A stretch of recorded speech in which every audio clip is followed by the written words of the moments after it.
സ്ത്രീകൾക്ക് യാത്ര പോവാൻ കൂടെ ഭർത്താവ് അല്ലെങ്കിൽ മഹ്റം വേണമെന്ന് ഹജ്ജിന്റെ നിയമത്തിൽ വരെ ഉണ്ടല്ലോ. ഇന്ത്യയിൽ കേരളത്തിൽ ഇത്തരത്തിൽ വാർത്തകൾ നിരന്തരം റിപ്പോർട്ട് ചെയ്യപ്പെട്ടുകൊണ്ടിരിക്കുകയാണ്. ഏറ്റവും ഒടുവിലാണ് ഇപ്പോൾ കാന്തപുരത്തിന്റെ പ്രതികരണം വരുന്നത്. അപ്പോൾ ലോകം മുന്നോട്ട് പോകുമ്പോൾ ചില പണ്ഡിതരൊക്കെ ഇങ്ങനെ പിന്നോട്ട് നടക്കുന്നു എന്ന വിമർശനമാണ് ശക്തമാകുന്നത്. അദ്ദേഹം പറഞ്ഞിട്ട് ഞാൻ മറുപടി പറയേണ്ടതില്ല. ഞാൻ കേട്ടിട്ടേ ഇല്ല. മീഡിയ കാന്തപുരത്തിനെ വീണ്ടും വീണ്ടും ഭരണഘടന അതൊക്കെ മേളിലാണ്, അതൊക്കെ താഴെയാണ് മതവും മതപുരോഹിതന്മാരും. നഫീസുമയുടെ അടിച്ചുപൊളിച്ച ഹിമാചൽ പ്രദേശിൽ പോയി ആഘോഷിച്ച് വീഡിയോ ഇട്ട 55 വയസ്സുള്ള നഫീസുമയുടെ വീഡിയോ, ഭർത്താവ് മരിച്ച ഒരു സ്ത്രീയുടെ ഈ ഉല്ലാസ യാത്രയ്ക്കെതിരെ ആദ്യം രംഗത്തെത്തി നേരത്തെ സൂചിപ്പിച്ചതുപോലെ ഇബ്രാഹിം സഖാഫി പുഴക്കാട്ടിരിയായിരുന്നു. ഇപ്പോൾ പുഴക്കാട്ടിരിക്കെതിരെ വിമർശനം വരുമ്പോൾ പിന്തുണച്ച് കാന്തപുരം MP അബൂബക്കർ മുസ്ലിയാർ രംഗത്തെത്തിയിരിക്കുന്നു. ആ പരാമർശത്തിലേക്ക്, പ്രതികരണത്തിലേക്ക് ആദ്യം. പിന്നെ സ്ത്രീകൾക്ക് യാത്ര പോവാൻ കൂടെ ഭർത്താവ് അല്ലെങ്കിൽ മഹ്റം വേണമെന്ന് ഹജ്ജിന്റെ നിയമത്തിൽ വരെ ഉണ്ടല്ലോ. അന്യ സ്ഥലത്തേക്ക് സ്ത്രീകൾ യാത്ര പോകുമ്പോൾ അവർക്ക് വിശ്വസ്തത കൈവരിക്കാനുള്ള പുരുഷന്മാർ കൂടി വേണം. അത് ഭർത്താവ് അല്ലെങ്കിൽ സഹോദരൻ, പിതാവ് തുടങ്ങിയ ആളുകൾ വേണം എന്ന് ഇസ്ലാമിൽ നിയമമുണ്ട്. ആവശ്യമുണ്ടെങ്കിൽ സ്ത്രീ യാത്ര പോകേണ്ടതുള്ളൂ. അപ്പോൾ ഇത്രയേറെ വിമർശനങ്ങൾ വരുമ്പോഴും കാന്തപുരവും പറയുന്നത് അത് തന്നെയാണ്. ഇനി നഫീസുമയുടെ വൈറലായ വീഡിയോ നമുക്കൊന്നുകൂടി കാണാം. നഫീസുമ ഇങ്ങനെ മഞ്ഞുവാരി എറിയുമ്പോൾ എത്രയധികം മനുഷ്യരുടെ ഉള്ളമാണ് കുളിർത്തത്. എന്നാൽ പൊള്ളുന്നത് നേരത്തെ സൂചിപ്പിച്ചതുപോലെ ഈ മത പണ്ഡിതർക്കാണ്. മതവിധികൾ ശക്തമായ രാജ്യങ്ങളിൽ പോലും സ്ത്രീകൾ പരിഷ്കൃതമായി ജീവിക്കുകയും അവർ സാമൂഹിക ജീവിതങ്ങൾ സജീവമാകുന്ന ദൃശ്യങ്ങൾ, വാർത്തകളൊക്കെ നാം അറിയുന്നുണ്ട്, മധ്യേഷ്യയിലടക്കം. അപ്പോൾ ഇന്ത്യയിൽ കേരളത്തിൽ ഇത്തരത്തിൽ വാർത്തകൾ നിരന്തരം റിപ്പോർട്ട് ചെയ്യപ്പെട്ടുകൊണ്ടിരിക്കുകയാണ്. ഏറ്റവും ഒടുവിലാണ് ഇപ്പോൾ കാന്തപുരത്തിന്റെ പ്രതികരണം വരുന്നത്. അപ്പോൾ ലോകം മുന്നോട്ട് പോകുമ്പോൾ ചില പണ്ഡിതരൊക്കെ ഇങ്ങനെ പിന്നോട്ട് നടക്കുന്നു എന്ന വിമർശനമാണ് ശക്തമാകുന്നത്. ആ വിമർശനമൊന്നും കാന്തപുരവും വകവയ്ക്കുന്നില്ല. അപ്പോൾ VP സുഹറ ദില്ലിയിൽ സമരം തുടങ്ങാൻ പോവുകയാണ്. അപ്പോൾ എങ്ങനെയാണ് എല്ലാം ചേർത്ത് വായിക്കേണ്ടത്? മണാലിയിലെ മഞ്ഞിൽ ആഘോഷിച്ച നബീസുമയ്ക്കെതിരെ വലിയ വിമർശനമായിരുന്നു കാന്തപുരം AP സുന്നി വിഭാഗം നേതാവ് ഇബ്രാഹിം സഖാഫി ഉന്നയിച്ചത്. ഭർത്താവ് മരിച്ച സ്ത്രീ പ്രാർത്ഥനകളിൽ മുഴുകിയിരിക്കേണ്ടതിന് പകരം മഞ്ഞിൽ കളിക്കുന്നത് കണ്ടില്ലേ എന്നായിരുന്നു ആ വിമർശനം, ആ പരിഹാസം. ആ വിമർശനം നബീസുമയെ വല്ലാതെ തളർത്തിക്കളഞ്ഞെന്ന് കുടുംബാംഗങ്ങൾ പിന്നീട് പറയുകയും ചെയ്തു. നബീസുമയെ പിന്തുണച്ച് നിരവധി പേർ സമൂഹ മാധ്യമങ്ങളിൽ സഖാഫിക്കെതിരെ തിരികുകയും ചെയ്തു. എന്നാൽ ഇപ്പോൾ ഇബ്രാഹിം സഖാഫിയെ ന്യായീകരിക്കുകയാണ് കാന്തപുരം അബൂബക്കർ മുസ്ലിയാർ. സ്ത്രീകൾ യാത്ര പോകുമ്പോൾ പുരുഷന്മാർ കൂടെ ഉണ്ടാകണ്ടേ എന്നാണ് അദ്ദേഹം ചോദിക്കുന്നത്. അതാണ് പതിവ്. ഭർത്താവോ സഹോദരനോ കൂടെ ഉണ്ടാകുന്നതാണ് നല്ലത്. നിങ്ങൾ ഭാര്യയെ ഒറ്റയ്ക്ക് വിടുമോ എന്നും കാന്തപുരം ഈ വാർത്താ സമ്മേളനത്തിൽ മാധ്യമപ്രവർത്തകരോട് ചോദിക്കുന്നുണ്ടായിരുന്നു. സ്ത്രീ സംബന്ധമായ വിഷയങ്ങളിൽ കാന്തപുരത്തിന്റെ പല നിലപാടുകളും നേരത്തെ തന്നെ ചർച്ചയായിട്ടുള്ളതാണ്, വലിയ വിമർശനത്തിന് വഴിവെച്ചിട്ടുള്ളതാണ്. അതുപോലെ തന്നെയാണ് VP സുഹറയുടെ നാളെ മുതൽ തുടങ്ങാനിരിക്കുന്ന നിരാഹാര സമരത്തോടുള്ള നിലപാടും. മുസ്ലിം പിന്തുടർച്ചാവകാശത്തിൽ സ്ത്രീക്ക് തുല്യത വേണം എന്ന ആവശ്യവുമായാണ് സുഹറ നാളെ മുതൽ അനിശ്ചിതകാല സമരം നടത്തുന്നത്. അനിശ്ചിതകാല പാർലമെന്റ് സമരമാണ് അവർ, ആ ഒരു സമരത്തിലേക്കാണ് അവർ നീങ്ങുന്നത്. പലപ്പോഴും സർക്കാരുകളെ അടക്കം അനുകൂല നിലപാട് സ്വീകരിക്കാതെ വഴിതെറ്റിക്കുന്നത് മുസ്ലിം മതസംഘടനകളാണ് എന്നുള്ള ആക്ഷേപവും സുഹറ ഉന്നയിച്ചിരുന്നു. അപ്പോൾ സമരത്തിലൂടെ ഉയർത്തുന്ന പ്രതിഷേധം ഇത്തരം സംഘടനകൾക്കെതിരെ കൂടിയാണ്. എന്നാൽ സുഹറയുടെ സമരത്തെ തള്ളുകയാണ് കാന്തപുരം. എല്ലാ അവകാശങ്ങളും സ്ത്രീകൾക്ക് നൽകുന്ന മതമാണ് ഇസ്ലാം എന്നാണ് കാന്തപുരം വ്യക്തമാക്കുന്നത്. അതുകൊണ്ട് തന്നെ ഈ സമരത്തിന്റെ പ്രസക്തി ഇല്ല എന്നുകൂടി അദ്ദേഹം പരോക്ഷമായി പറയുകയാണ്. ഏക സിവിൽ കോഡ് എന്ന കേന്ദ്ര സർക്കാർ നിലപാടിനെ ശരിവെക്കുന്നതാണ് ഈ സമരത്തിലൂടെ സുഹറ ഉന്നയിക്കുന്ന തുല്യതാ പ്രശ്നം.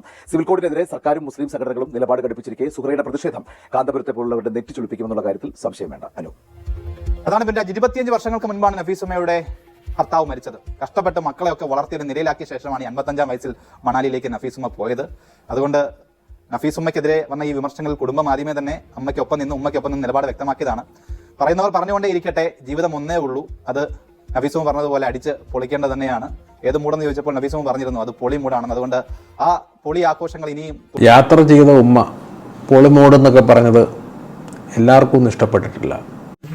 കഴിഞ്ഞ ദിവസം നബീസുമ എന്ന് പറഞ്ഞിട്ടുള്ള ഒരു സ്ത്രീക്കെതിരെ ഒരു സഖാഫി ഇബ്രാഹിം സഖാഫി ഒരു പ്രസ്താവന നടത്തിയിരുന്നു. അതായത് ഭർത്താവ് മരിച്ച് 25 വർഷം കഴിഞ്ഞിട്ട് അവർ യാത്ര പോയതിനെ കുറിച്ചായിരുന്നു പറഞ്ഞത്.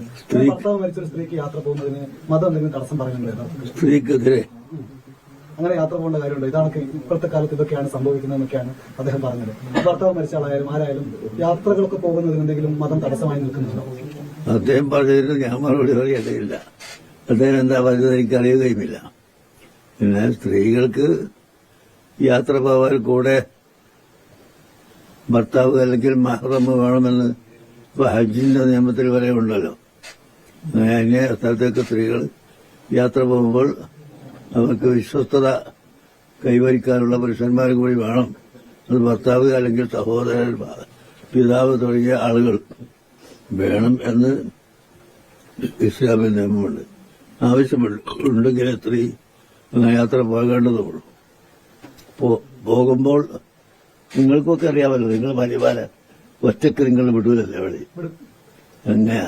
ഏതെങ്കിലും ഒരുപക്ഷെ നിങ്ങളെ ഒരു ഭാര്യ ഉണ്ടായിരിക്കാം. പൊതുവെ ആരും അങ്ങനെ വിടാറില്ല. അവർക്ക് സൗകര്യത്തിക്ക് കൂടാനും കഴിയും. ചിലപ്പോ ടിക്കറ്റ് എടുക്കുന്നത് തിക്കും ഒക്കെ ഉണ്ടാവും. അതേപോലെ സ്ത്രീകൾക്ക് കഴിയില്ല. അപ്പൊ കൂടുതലാളൊരു പുരുഷനുണ്ടാവുക അത് സ്വാഭാവികമാണ്. പുരുഷന്മാർക്ക് ഇപ്പൊ ഭാര്യ മരിച്ചതിന് ശേഷം അങ്ങനെ അത്തരത്തിലുള്ള അതായത് ഈ നഫീസമ്മ പോയത് അവരുടെ മകളുടെ കൂടെയാണ് പോയത്. അതൊന്നും എനിക്കറിയില്ല. ഇബ്രാഹിം പറഞ്ഞത് ഹഫീസമ്മ. ഞാനതൊന്നും അറിയില്ല.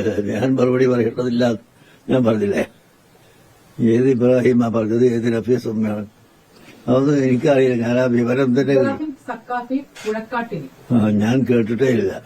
മീഡിയ ചോദിക്കുന്നുണ്ട് അദ്ദേഹത്തോട് ഉസ്താദ് പറഞ്ഞ കാര്യവും ഉമ്മയുടെ യാത്രയെക്കുറിച്ച്. കാന്തപുരം പറഞ്ഞു അദ്ദേഹം പറഞ്ഞത് എന്താണെന്ന് എനിക്കറിയത്തില്ല. ഹജ്ജ് നിയമത്തിലും മുസ്ലിം നിയമത്തിലൊക്കെ സ്ത്രീകൾ ഒറ്റയ്ക്ക് യാത്ര ചെയ്യുന്നതിനോട് എതിർപ്പ് പ്രകടിപ്പിക്കുന്നുണ്ട്. പോവുകയാണെന്നുണ്ടെങ്കിൽ സ്ത്രീക്ക് കംഫോർട്ടബിൾ ആയിട്ടുള്ള പിതാവോ അല്ലെന്നുണ്ടെങ്കിൽ സഹോദരനോ ഭർത്താവോ ആരെങ്കിലും കൂടെ പോകണം.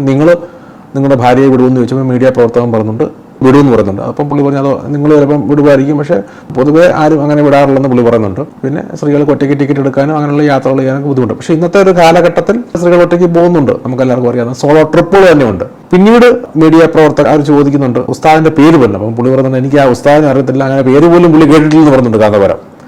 മീഡിയ കാന്തപുരത്തിനെ വീണ്ടും കാന്തപുരം ഹജ്ജ് നിയമം മുസ്ലിം നിയമം മാത്രമേ പറയുന്നുള്ളൂ. ആ പറയുന്ന ഉസ്താദിനെ സപ്പോർട്ട് ചെയ്തുകൊണ്ടൊന്നും പറയുന്നില്ല. ആ സ്ത്രീയുടെ മാറ്ററിനെ കുറിച്ച് കാന്തപുരം പറയുന്നില്ല. അത് വ്യക്തമായിട്ടുണ്ട്.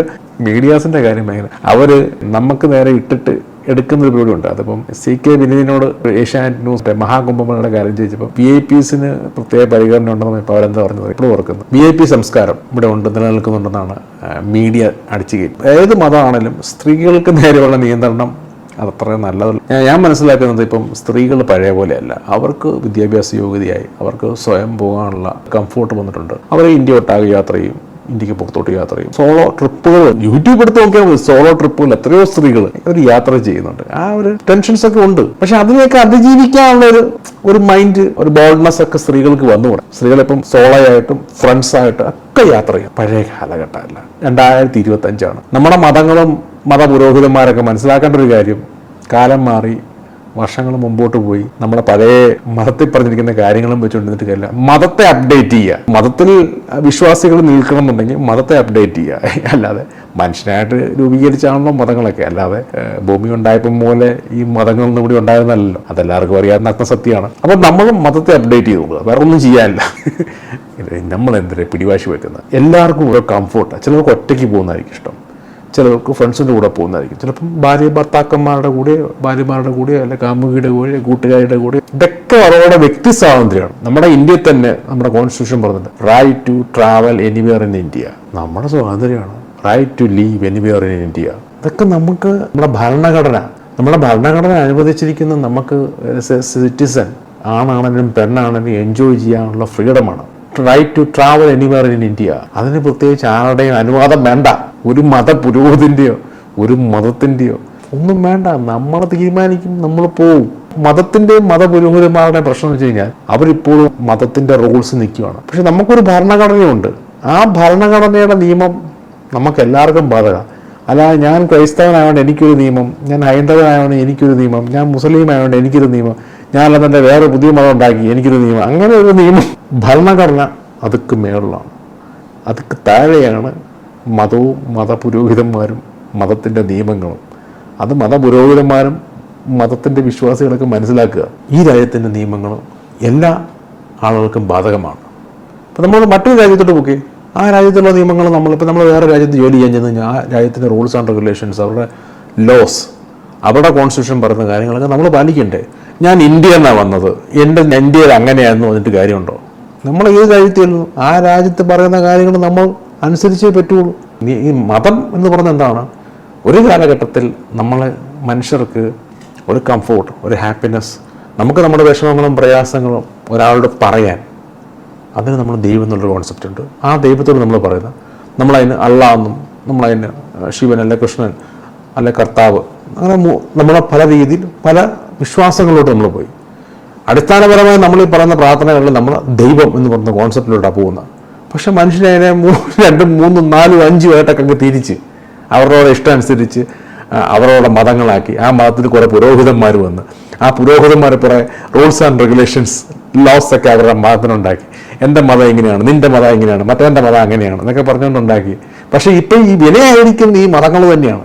നമുക്ക് നമ്മുടെ വിഷമങ്ങളും പ്രയാസങ്ങളും ദൈവത്തോട് പറഞ്ഞ് ആ ദൈവത്തോട് പ്രാർത്ഥിക്കും, എൻ്റെ ദൈവമേ ഒരു വിശ്വാസം, നമുക്ക് എന്തെങ്കിലും അനുഗ്രഹം കിട്ടും, നമുക്ക് സമാധാനം കിട്ടും, സ്വസ്ഥത കിട്ടും. അല്ലാതെ നമ്മുടെ സമാധാനവും സ്വസ്ഥതയും കെടുത്താനുള്ളതല്ല ഈ മതം. അതാണ് അതിൻ്റെ യാഥാർത്ഥ്യം. വീഡിയോ ഇഷ്ടപ്പെട്ടെങ്കിൽ ലൈക്ക് ചെയ്യുക, ഷെയർ ചെയ്യുക, സബ്സ്ക്രൈബ് ചെയ്യുക. Okay, by,